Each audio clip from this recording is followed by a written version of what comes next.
Hey, meaningful movers. Welcome back to Moving with Meaning, the podcast, where actions have meaning, words have meaning, and we open up the conversations to discover what's your next move. I'm your host, Krystal. In today's episode, let's spice it up and go over how we feel about ourselves. We can be our toughest critic at times, but you know how we do it here. We need to set that theme, so let's go ahead and do that. The word of the day is humility. This is so interesting to me because there are those of us who work so hard to be promoted or recognized as a top performer. Do you think we let that external recognition go to our heads? Literally, our brains. I bet all these interactions, insecurities, desires, etc.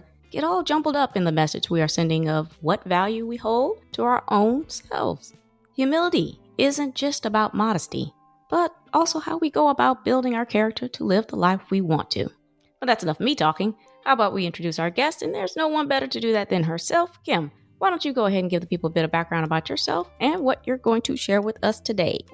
Hello, everyone. So excited to be here with Krystal. I'm Kim Korte, and I am the author of Yucky Yummy Savory Sweet, Understanding the Flavors of Emotions. And I wrote this book as a product of my own personal journey. It's what drives growth. Pain, suffering, dissatisfaction, wanting more, wanting better. And that's what I wanted, was a better life after some very, very traumatic emotional experiences and just realizing how chaotic my emotions were. They were really not driving me into the right direction. And it was my earnest desire to understand them better because I have this project manager brain where I need to understand how something works if I'm going to make a design or try and make a change.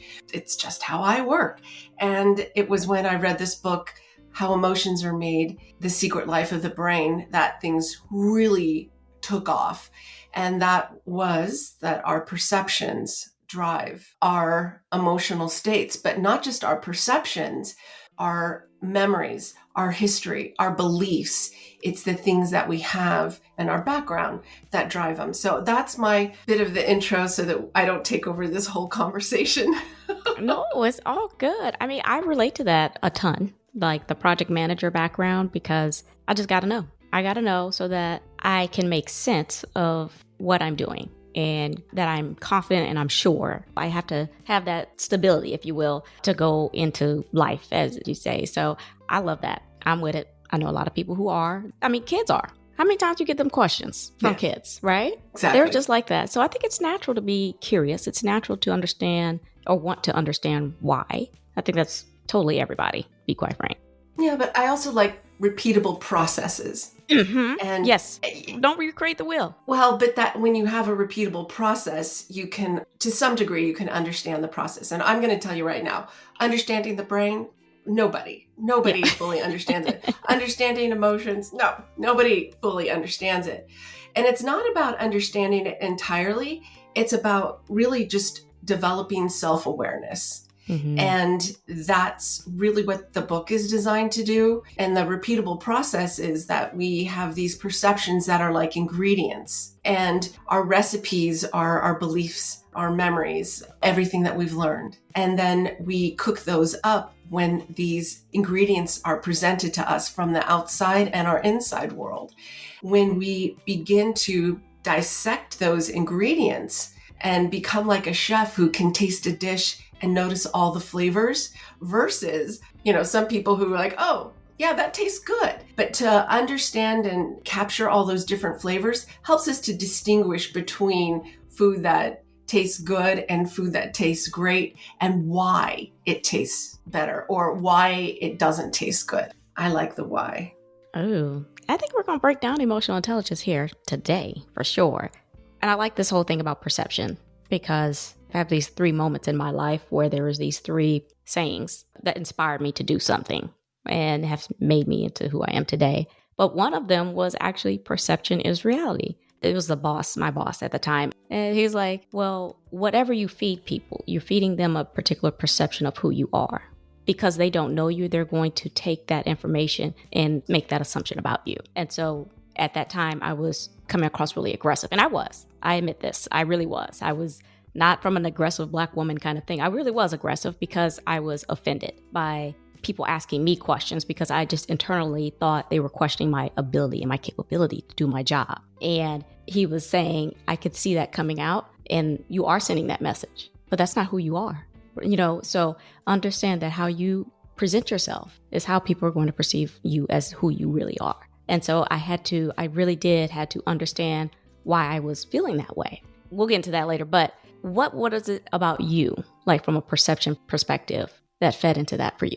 So I just want to make one clarification there Sure. on your boss's statement, is that it's each one of us has our own individual reality based on perceptions. And so other people, even if they saw you as aggressive and everybody saw you, but they might have interpreted that aggression or whatever the term was, anger or whatever it was, they would interpret it still quite differently. Some might find it off-putting. Some might find that as a sign of strength. Some might find it as a sign of insecurity. I'm going back to that. We each have our own recipe. And all we can do is put out into the world how we would like to be perceived. But we can't ever guarantee those perceptions. We can craft all the right statements. We can, look exactly how we think is our best foot forward into the world.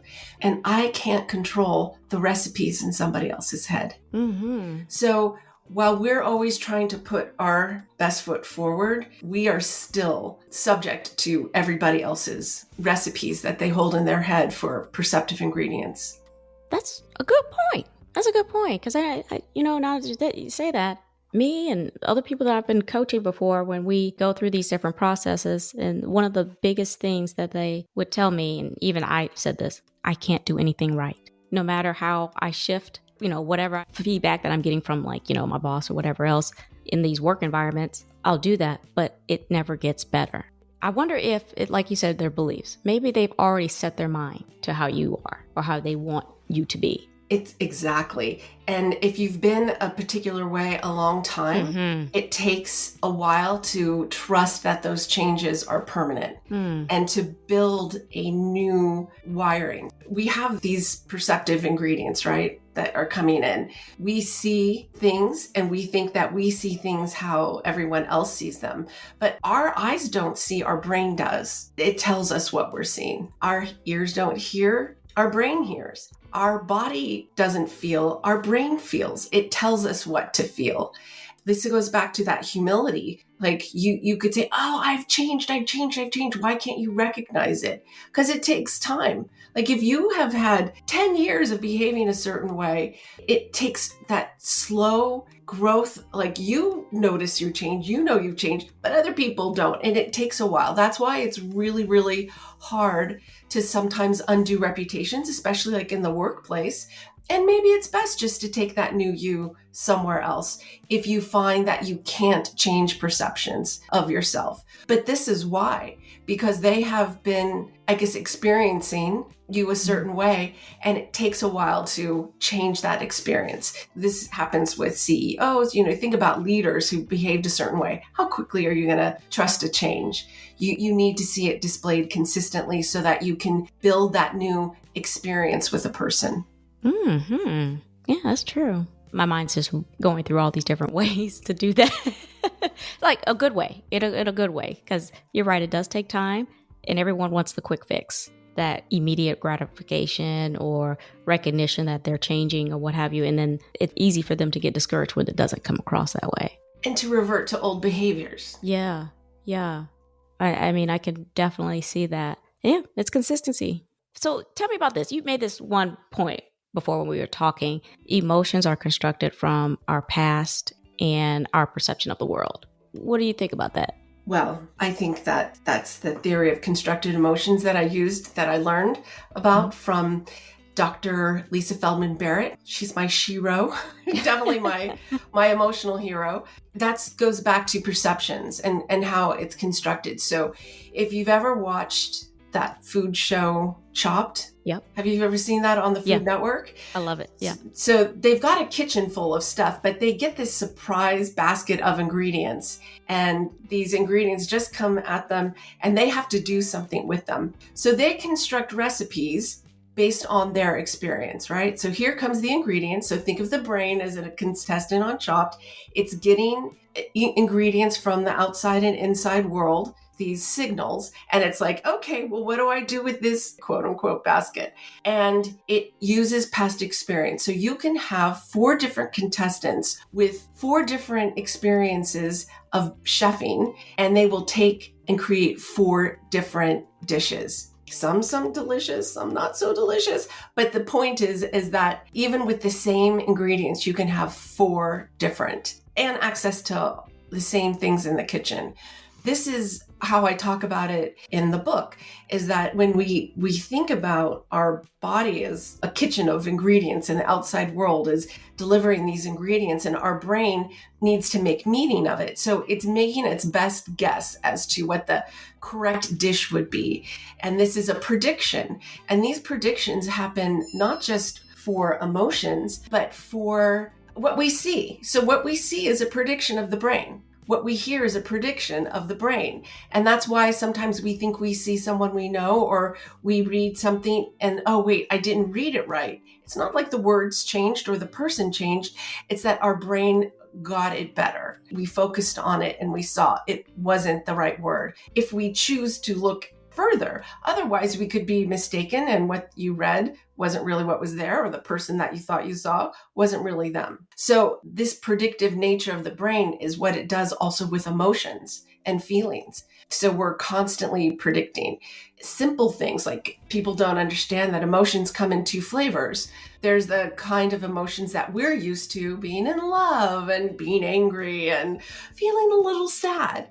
But then there's emotions like hunger and thirst. And that too is a prediction of the brain. The brain has you drink water until you stop. And if that filled the need, then you stop drinking. And if not, then you'll be encouraged to drink more water. Your thirst will come back. It's all of the prediction of the brain. And so when we realize that with our emotions as a prediction, well, for me, what that did was said, okay, if this is the prediction, why am I predicting this way with this person? Or how can I be more aware so that I'm getting larger amounts of ingredients? When you don't have that fear factor, you're able to engage in more of the scenery to take in more ingredients. And with more ingredients, we're able to have a more refined recipe and be able to taste more of the flavors of what's being presented to us. I like that. I'm just going to keep going back to the workplace, because that's just where a lot of just everything from my past manifested there. So that's why I keep going back to that. And I think I speak on this a couple times. I always felt that when I walked into a room, I wanted to just speak quietly. I didn't want to draw attention to myself, because I always felt like, oh, they're going to think I'm a threat, right? I always felt that way. And then what ends up happening is you get less collaboration, less teamwork. You know, you start to feel like you're being excluded. And it would happen that the moment that I produced value and I felt like I was contributing to the team, they basically identified me as a threat to, their tenure, to their promotion, to their own recognition, based on the fact that I was providing additional value. So then I would always say, okay, well, I have to choose, right? I have to choose to either downplay my value and contribute less, or just less than what they can, or no, keep being the boss that I am. Keep providing whatever value. And like you said before, and if it becomes too much, just take my talent elsewhere. The second part of that was being open to other options. What you said before. I love that, because I was putting it on myself, right? Versus the lead. Because I think the lead has a responsibility as well. Completely. They have a very strong responsibility that a lot of them like to skirt. Yes. And so when you said that, I was like, oh, so Krystal, you've been thinking about this differently. You've been always trying to be the one trying to manipulate other people's perception, when if someone is already closed off from it, it didn't matter. It didn't matter if you were providing whatever message you were trying to send. If they weren't receptive to it and they opened themselves to it, then it wasn't ever going to connect anyway. But it also said, as a leader, you have that responsibility to be open and receptive to those additional, like you said, ingredients out there and new experiences and so on and so forth. That's the way I interpreted what you said immediately. My antenna went up and everything like that. We're just like, wow. So do you have any examples like from your past or your own emotions that you kind of did the same practice with? It's really kind of funny that you're saying that, because I was the queen of trying to ignore emotions. Just so people understand, there's a sensory system in our body. It's called interoception. Basically, think of it as the interior of ourselves and how we receive it, because it's interception sounds so it will actually autocorrect to interception if you write interoception in almost any document. But it's how we catch our feelings. It's how the brain tells us how we feel. It's how we know we're hungry, is these interoceptive signals.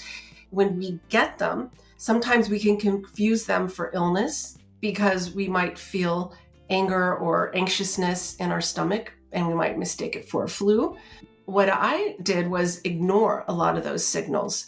Then when the time came and the emotions could not be held down anymore, I had a complete emotional meltdown. I had just the trifecta of problems. And I was probably one of the worst employees, not the worst employee, but I was a challenging employee. And I, not too long ago, reached out to an old boss who was a very patient boss during that time and said, thank you. I know I was a wreck back then. And just know, like, I appreciated your patience with me.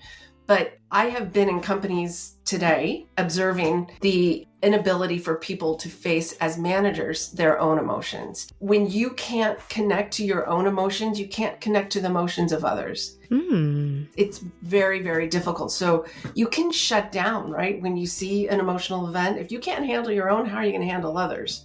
Yeah. And so when they see like people who are complaining or who are upset about how things are going on, they just work it out among yourselves, like figure it out, hope it blows over. And it rarely does. Yeah. And so that's where, as managers, when you are able to be comfortable with your own, and remember, it's just conversation. Just like your brain can get who you see, you thought it was Bob and it wasn't, it can get those feelings wrong too.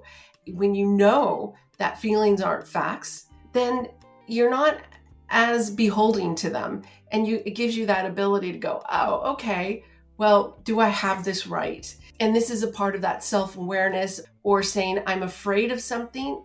I'm afraid of, talking to this person about how they feel. And most of the times our fears and anxieties, 98% of the times, our anxieties are unwarranted. So if we can understand that and get comfortable with those feelings as they come up, either work through them or let them go, it's going to make it easier for us to manage and work with the emotions of others. Yeah, that's true. What was the one emotion that you just completely shut out?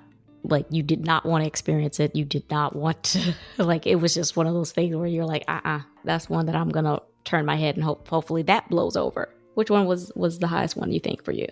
Okay, so I'm going to tell you the hardest, and this might sound a little strange, and a lot of people who knew me would have a hard time believing this, but love, like romantic love, was the hardest for me. So I loved my, animals, my friends, but people who I didn't know, like I can still remember even looking at people from other countries, other cultures, and going, do they love their family like I love my family? And I didn't realize until I went through this process that even like my love for my family, it was still not how I experience it today.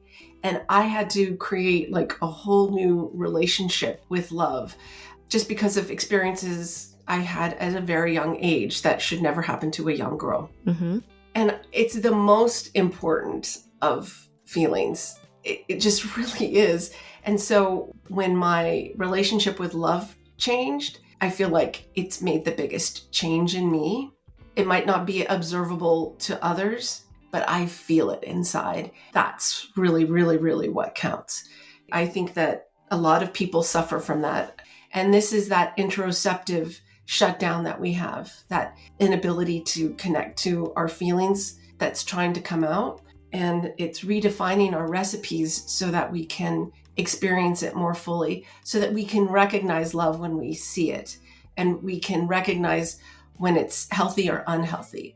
The kind of love that I experienced before was very unhealthy, and now I'm able to recognize it in a more healthy manner. And that's not work related, and yet it is. Because love isn't always romantic. It's an underlying desire for wanting the best for other people. I came up for a kind of a gap term I used for a while, and I still use it, is res passion. It's a combination of respect and compassion, and it's wanting the best for other people, no matter who they are, where they're from, how they look, all of these outside things, but it's still wanting the best for them and yourself. Mm-hmm. And so if we can all at a minimum have res passion for other people, then it's a good thing. And I highly recommend making up other words. English language is highly limited, highly limited. So, if you want a different kind of, look at Disney. They made up Twitter-pated. Twitter-pated was made to kind of show that feeling of like when your heart is just pounding when you first meet someone, you're kind of crushing on them, but it's more like dramatic, that like you can't breathe around them. And that's Twitter-pated. So I feel like we need to make up more words. Yeah.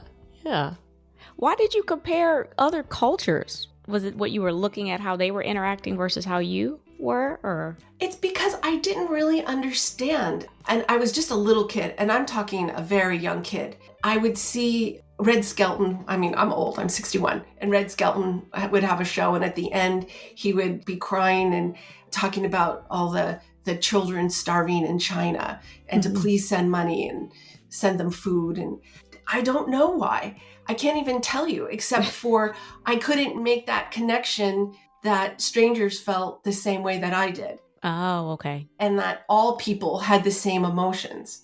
Who knows? Obviously I don't feel that way today, but I'm just trying to demonstrate that, we get these weird things in our head as kids. And who knows, maybe it's because of what had happened to me that I disassociated from feeling for other people, because the people who did things I had feelings for. Yeah. You know what I mean? Yeah. So, there's all kinds of things in there, but the fact is that we carry these through. And so I have a different relationship now with that word. But more important is that I have really good recipes. Like I understand what love looks like and what love doesn't look like for me. Yeah. And that is what is important. Absolutely. So do you have any suggestions for us as far as how to pivot and reframe how we manage our emotions? Any tips from your book? I don't know if you have any in your book or not. I have many.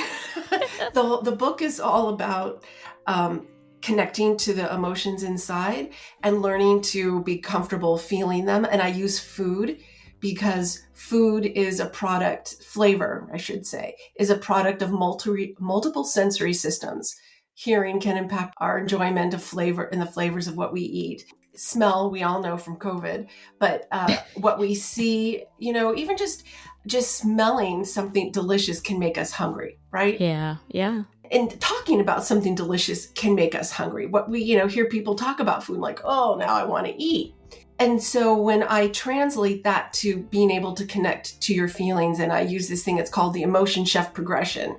So people can connect and feel more comfortable with feeling by using food, because we have memories around food. There's such a strong connection between emotion and food that it was a great non-threatening way to help build a bridge and a comfort level.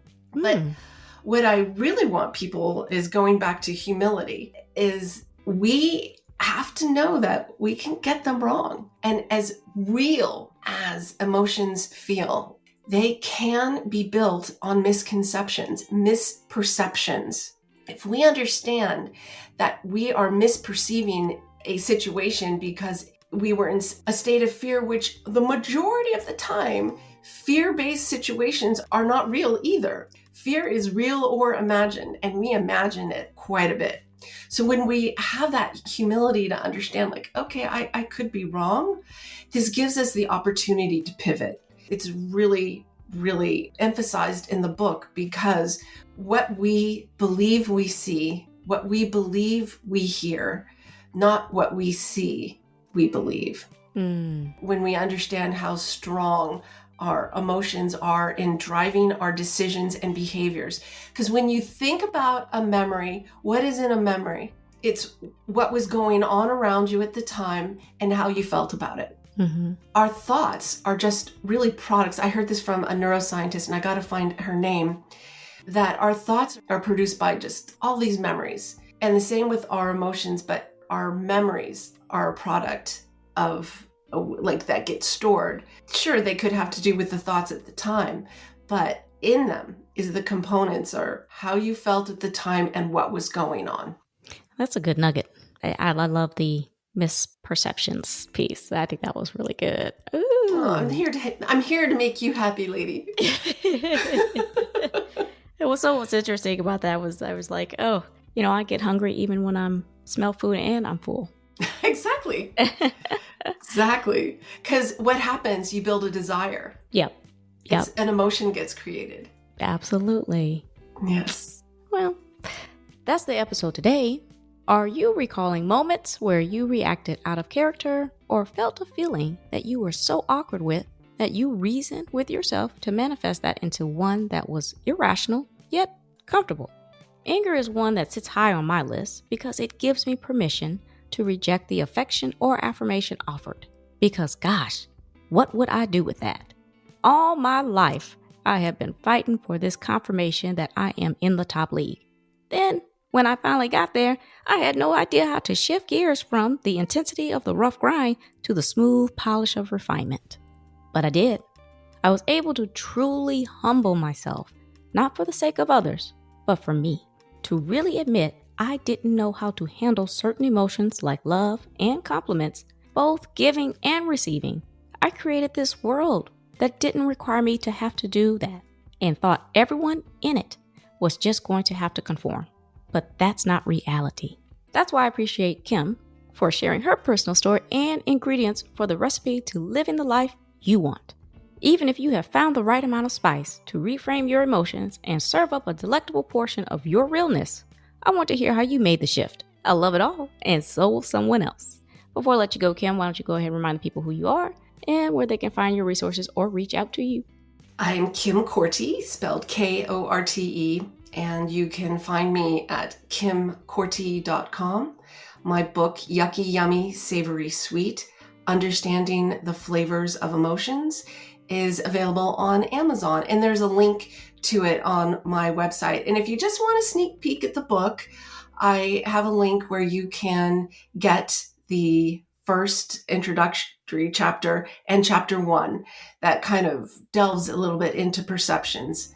Yep, look at that. Serving up appetizers before they even got the book. Gracious, so kind.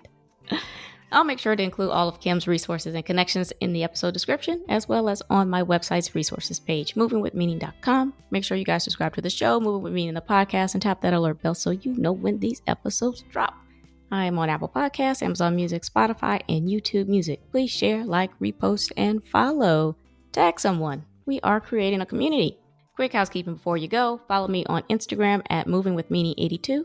Also connect with me on LinkedIn. I do dabble in TikTok at Krystal B. Clark. My YouTube channel is up. Kindly run over there and have a look at too. Links are in the episode. Alrighty. I'm Krystal on Moving With Me, the podcast, reminding you to take it one step at a time. All moves have meaning. Check y'all later.